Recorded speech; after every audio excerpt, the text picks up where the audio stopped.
இந்தியாவுடைய பன்முகத்தன்மையை, மத நல்லிணக்கத்தை சீர்குலைக்கக்கூடிய வகையில் இந்த சட்ட திருத்த மசோதா இன்றைக்கு நாடாளுமன்றத்தில் சட்டமாக்கப்பட்டிருக்கிறது. அனைத்து வகையான குறுக்கு வழிகளை எல்லாம் பயன்படுத்தி மத்தியில் ஆளக்கூடிய ஒன்றிய அரசு இந்த சட்டத்தை அமல்படுத்தி இருக்கிறது என்கின்ற உண்மையை நாம் புரிந்து கொள்ள வேண்டும். ஆக்கிரமிப்புகளை அகற்றுவதற்கான சட்ட திருத்தம் என்று சொல்லி இஸ்லாமிய சொத்துக்களை, வக்பு சொத்துக்களை ஆக்கிரமிப்பதற்கான சட்ட முன்வடிவுகளை இந்த சட்ட திருத்த மசோதா அமல்படுத்தி இருக்கிறது என்பதுதான் நிதர்சனமான உண்மை. ஜெகதாம்பா பால் என்பவரை நீங்கள் நன்றாக உணர்ந்து கொள்ள வேண்டும். யார் அந்த ஜெகதாம்பா பால்? நாடாளுமன்றத்தினுடைய கூட்டுக்குழு தலைவராக இன்றைக்கு நாடாளுமன்றத்தில் இந்த வக்பு சட்ட திருத்த மசோதா சட்டமாக்கப்பட்டிருக்கிறது. தமிழகத்தை சார்ந்த 39 நாடாளுமன்ற உறுப்பினர்கள் தொடர்ந்து நாடாளுமன்றத்தில் போராடிய காரணத்தினால் கடந்த ஆகஸ்ட் மாதத்தில் நிறைவேற்றப்பட வேண்டிய சட்டம் நாடாளுமன்றத்தினுடைய கூட்டுக்குழுவுக்கு அனுப்பப்பட்டு பல்வேறு விவாதங்கள் நடத்த வேண்டிய சூழ்நிலையில் நம்முடைய எதிர்க்கட்சியுடைய உறுப்பினருடைய கருத்துக்களுக்கெல்லாம் மதிப்பளிக்காமல் அவர்களையெல்லாம் ஒட்டுமொத்தமாக சஸ்பெண்ட் செய்துவிட்டு தன்னிச்சையாக ஜெகதாம்பா பால் நாக்பூர் தலைமையிடமாக கொண்ட RSS கைப்பாவை மோடியுடைய எண்ணங்களை செயல்படுத்தக்கூடிய நாடாளுமன்ற குழுவுடைய சட்ட திருத்தத்துடைய தலைவர் 655 பக்க வரைவறிக்கையை தன்னிச்சையாக தயாரித்து எதிர்க்கட்சி உறுப்பினர்களுக்கு இரவு 8 மணியளவில் அந்த திருத்தத்தை கொடுத்து 10 மணிக்குள்ள, விடியற்காலை 10 மணிக்குள்ள அதற்கான அவர்களுடைய கருத்துக்களை பதிவு செய்ய வேண்டும் என்று சொல்லி நாடாளுமன்றத்தில் அவசரமாக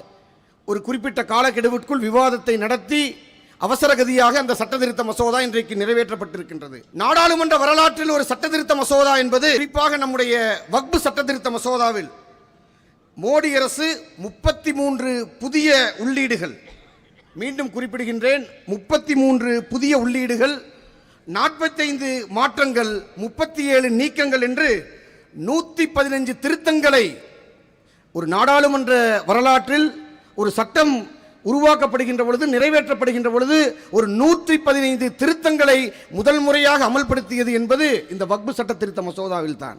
நம்முடைய எதிர்க்கட்சி உறுப்பினர்கள், இந்தியா கூட்டணியுடைய நாடாளுமன்ற உறுப்பினர்கள் முன்வைத்த 44 திருத்தங்களை எல்லாம் நிராகரித்துவிட்டு அவர்களுடைய மோடி அரசுடைய கைப்பாவைகள் முன்மொழிந்திருக்கக்கூடிய 14 திருத்தங்களை ஏற்று இந்த கூட்டுக்குழு ஒரு இறுதி அறிக்கையை தயார் செய்து நாடாளுமன்றத்தில் இந்த சட்டத்தை நிறைவேற்றி இருக்கின்றது. பெரியவர்களே, ஒரு கருத்தை நீங்கள் நன்றாக புரிந்து கொள்ள வேண்டும். ஒரு 115 திருத்தங்களை அமல்படுத்தி ஒரு சட்டத்தை நிறைவேற்றுகிறது என்று சொன்னால் அந்த சட்டத்தை ரத்து செய்வதற்கு சமம். ஆளக்கூடிய மோடி அரசு இந்த சட்ட திருத்தத்தை கொண்டு வருவதற்கான உள்நோக்கம் என்ன? காவிமயமாக்க வேண்டும் என்கின்ற நாக்பூர் RSS கொள்கைகளை செயல்படுத்தக்கூடிய அவர்களுடைய திட்டம்தான் இந்த சட்ட திருத்த மசோதா. ஒட்டுமொத்த இஸ்லாமியருடைய உரிமைகளை முடக்குவது. பேசியவர்களும் நம்முடைய நாடாளுமன்ற உறுப்பினரும் சட்டமன்ற உறுப்பினரும் இந்த சட்ட திருத்த மசோதாவை பற்றி உங்களிடத்தில் மிக தெளிவாக எடுத்துரைக்க இருக்கின்றார்கள். ஒரு 7 பாதிப்புகளை இந்த சட்ட திருத்த மசோதா இன்றைக்கு இஸ்லாமியர்களுக்கு இழைக்க இருக்கிறது என்பதை நான் கோடிட்டு காட்ட விரும்புகின்றேன். குறிப்பாக நம்முடைய மாண்புமிகு தமிழ்நாடு முதலமைச்சர், திராவிட மாடல் ஆட்சியுடைய நாயகர் கடந்த மாதம் 27ஆம் தேதி சட்டமன்றத்தில் ஒரு தீர்மானத்தை கொண்டு வந்து மத்தியில் நிறைவேற்றக்கூடிய இருக்கக்கூடிய இந்த வக்பு சட்ட திருத்த மசோதாவுக்கு எதிராக ஒரு தீர்மானத்தை கொண்டு வந்திருக்கின்றார். இந்த திராவிட முன்னேற்ற கழகம் இஸ்லாமியர்களுக்கு அரணாக இஸ்லாமியருடைய உரிமைகளை மீட்டெடுக்கக்கூடிய வகையில் இன்றைக்கு ஒரு கூட்டணியை அமைத்திருக்கின்றார்கள். பாஜகவோடு அதிமுக கைகோர்த்திருக்கிறது. குடியுரிமை சட்ட திருத்தம் சட்டம் முன்மொழிந்து வந்த போது, அந்த சட்டத்தை அமல்படுத்திய போது ஆட்சியில் இருந்தது அதிமுக. எடப்பாடி பழனிசாமி அவர்கள் எந்த இஸ்லாமியர்கள் குடியுரிமை சட்டத்தால் பாதிக்கப்படுகிறார்கள் என்று கேள்வியை எழுப்பியவர் எடப்பாடி என்பதை நான் இங்கே கோடிட்டு காட்ட விரும்புகின்றேன்.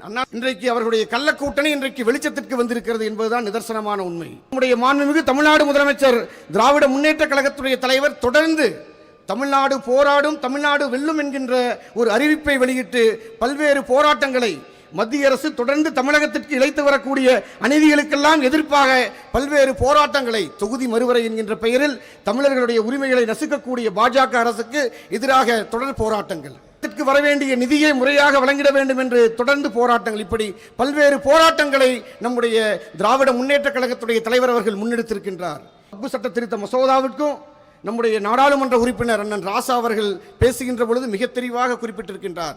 நிறைவேற்றுகின்ற பொழுது ஒரு அறிக்கை இன்றைக்கு தாக்கல் செய்யப்பட்டிருக்கின்றது. எப்படி திராவிட முன்னேற்ற கழகம் குடியுரிமை சட்டத்திற்கு எதிராக சட்ட போராட்டத்தை நீதிமன்றத்தில் வழக்கு தொடர்ந்து இன்றைக்கு அந்த போராட்டத்தை தொடர்ந்து கொண்டிருக்கிறதோ அதே போன்று ஒரு சட்ட போராட்டத்தை திராவிட முன்னேற்றக் கழகம் முன்னெடுக்க இருக்கின்றது என்பதை நீங்கள் கவனத்திலே கொள்ள வேண்டும். நாடாளுமன்ற உறுப்பினர் அண்ணன் சிவா அவர்கள் பேசியதை குறிப்பிட்டு நான் விடைபெற வேண்டும் என்று எண்ணுகின்றேன். பாஜக அரசுக்கு காதுகள் இருந்தாலும் எதிர்க்கட்சியுடைய குரல்கள் கேட்காது. பாஜக அரசிற்கு காதுகள் இருந்தாலும் எதிர்க்கட்சியுடைய குரல்கள் கேட்காது. கண்கள் இருந்தாலும் துன்பப்படுபவர்களை பார்க்காது. எதிர்க்கட்சி உறுப்பினர்களை தூற்றுவதற்கு மட்டுமே பாஜக அரசு வாயிருக்கிறது. ஒடுக்கப்பட்டவர்களுக்கு எதிராக அதிகாரங்களை கட்டவிழ்த்து விடுவதற்காக அவர்களுக்கு கைகள் இருக்கிறது. தொடர்ந்து போராட்ட களத்தை தீவிரப்படுத்துவோம். திராவிட முன்னேற்றக் கழகம் என்றென்றைக்கும் இஸ்லாமியருடைய அரணாக, அவர்களுடைய பாதுகாவலனாக தொடர்ந்து போராட்ட களத்தில் உங்களோடு இணைந்து உங்களுடைய உரிமைகளை மீட்டெடுப்பதற்காக தொடர்ந்து போராடும். தமிழ்நாடு போராடட்டும், தமிழ்நாடு வெல்லட்டும் என்று சொல்லி வாய்ப்புக்கு நன்றி கூறி விடைபெறுகிறேன். நன்றி.